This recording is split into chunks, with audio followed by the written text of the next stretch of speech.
안녕하세요. 정치를 읽어주는 정치도감입니다. 브리핑 이어하겠습니다. 더 빠르게, 더 강하게, 더 선명하게 행동하겠습니다. 조국혁신당 대변인 강미정입니다. 윤 대통령의 저출생 대책, 야당 도움 없이 할 수 있는가? 윤석열 대통령이 어제 인구 국가 비상사태를 선언하고 저출산 문제를 극복하는 그날까지 범국가적 총력 대응 체계를 가동하겠다라며 인구 국가 비상사태를 선언하고 인구 전략 기획부를 신설하겠다고 밝혔습니다. 윤 대통령의 어제 발표가 혹시 지난 6월 16일 대통령실 직속 저출산 고령사회위원회에서 일과 가정의 양립을 골자로 6월에 발표하겠다던 저출생 종합대책인가요? 그렇다면 실망이 큽니다. 저출생 위기 극복을 위한 종합대책으로 보기엔 너무 허술하기 때문입니다.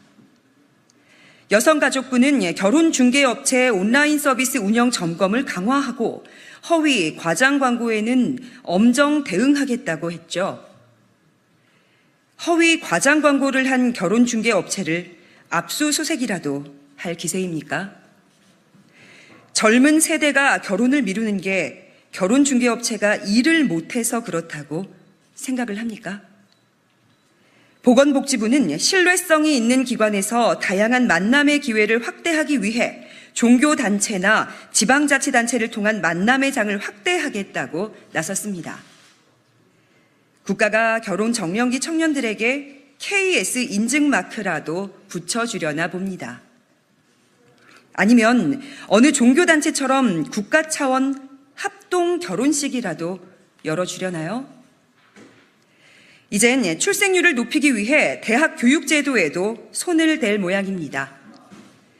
대학교에 입학해 박사학위를 취득하기까지 걸리는 시간을 기존 8년 이상에서 5.5년까지 줄이면 그만큼 사회 진출 시기가 빨라지고 결혼과 출산도 앞당길 수 있을 거라는 취지랍니다.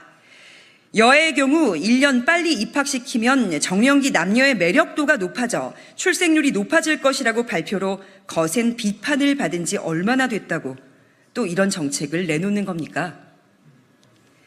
초등 입학에 손을 대면 안 될 것 같으니까 이제는 대학인가요?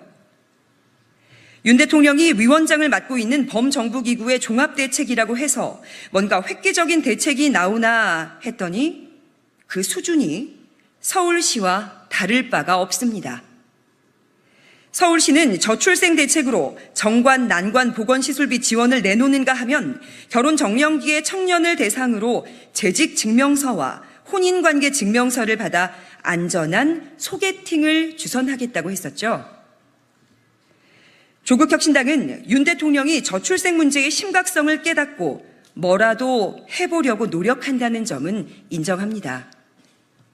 그런데 윤 대통령이 하려는 일의 대부분은 법을 바꾸거나 예산 지원이 필요한 사업들입니다.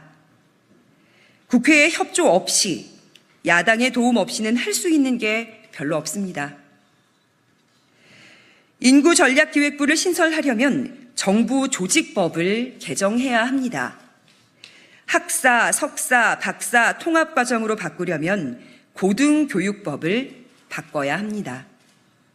저출생 대책에 많은 예산이 필요할 경우 추가 경정 예산안을 국회에 제출해야 합니다. 아직도 지난 4.10 총선 민심도 제대로 읽지 못하고 조국혁신당과 더불어민주당 등 야당들과 협치할 생각도 없이 거부권만 남발하는데 야당의 도움을 또 국회의 지원을 받을 수 있겠습니까? 제발 좀 현실을 직시하시길 바랍니다. 여기까지 하겠습니다. 고맙습니다. 윤석열을 탄핵을 해야 한다 생각하시면 구독과 좋아요를 눌러주세요.